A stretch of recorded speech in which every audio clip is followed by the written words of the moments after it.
Selon la Genèse, Dieu créa les grands cétacés, des monstres marins gigantesques. Et d'après la tradition juive, il s'agit du Léviathan. La plupart des gens pensent qu'il s'agit d'une simple légende. Mais dans la Bible et surtout dans la tradition juive, le Léviathan joue un rôle bien réel et, disons-le, très étrange.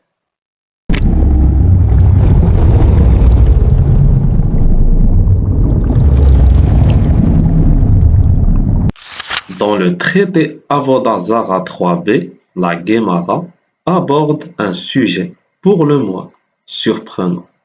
Elle se demande: est-ce vrai? N'y a-t-il pas de sport pour le Saint béni soit-il? Et Rav Yehuda répond au nom de Rav: Dieu divise sa journée en 12 heures.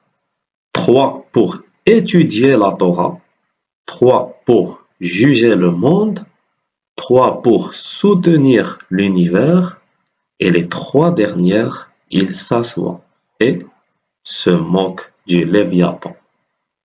Oui, oui, vous avez bien entendu, Dieu qui se moque du Léviathan. Et pour appuyer tout ça, il cite le psaume 104.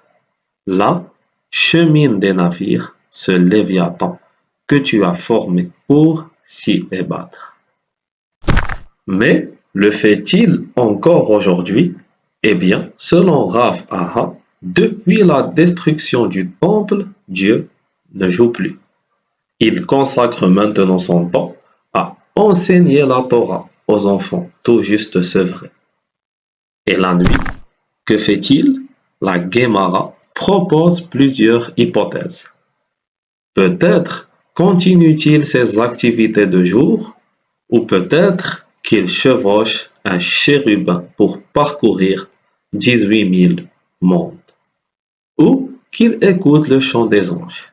Bref, chacun choisit la version qui lui plaît. Ce n'est pas tout. Dans Bava Batra 74b, on apprend que le dieu du Talmud créa le Léviathan mâle et femelle. Ils auraient donc été deux. Mais il y a un problème. S'ils s'étaient accouplés, ils auraient détruit le monde entier. Alors, que fait le dieu du Talmud? Il castra le mâle et tua la femelle. Il aurait aussi salé la femelle pour la conserver, en vue d'un futur banquet réservé aux justes.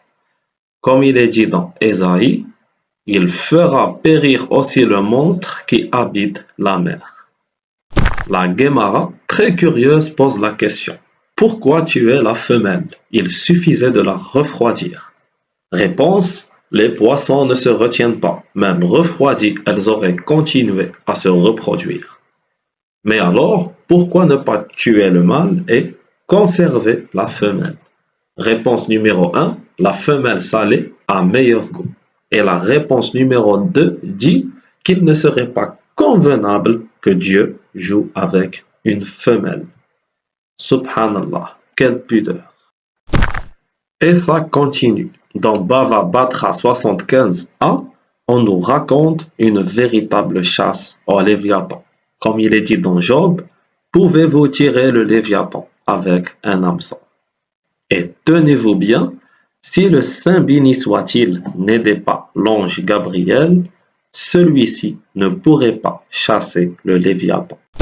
Mais la meilleure partie arrive maintenant, le grand festin du Léviathan.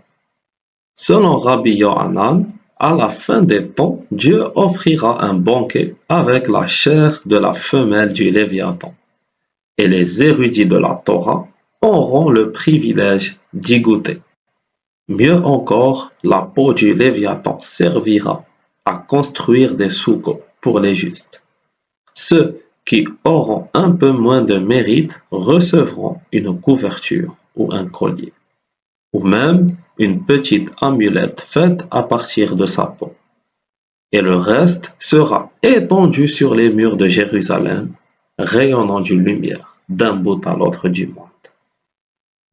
Vous l'aurez compris, cette histoire est un mélange de légendes, de récits invraisemblables et d'attributions, pour le moins étranges, faites à notre Créateur. Et à travers ces textes, l'influence des cultures païennes apparaît clairement. C'est pourquoi dire qu'ils ne sont pas dans le droit chemin n'est pas une accusation gratuite. C'est un constat. Leur croyance a été pervertie. عقيدتهم فاسدة. Et cela nous rappelle encore une fois que la seule religion vraiment monothéiste, pure de toute association, celle qui reconnaît la majesté absolue du Créateur et sa perfection infinie, c'est l'islam. فالحمد لله على نعمة الإسلام.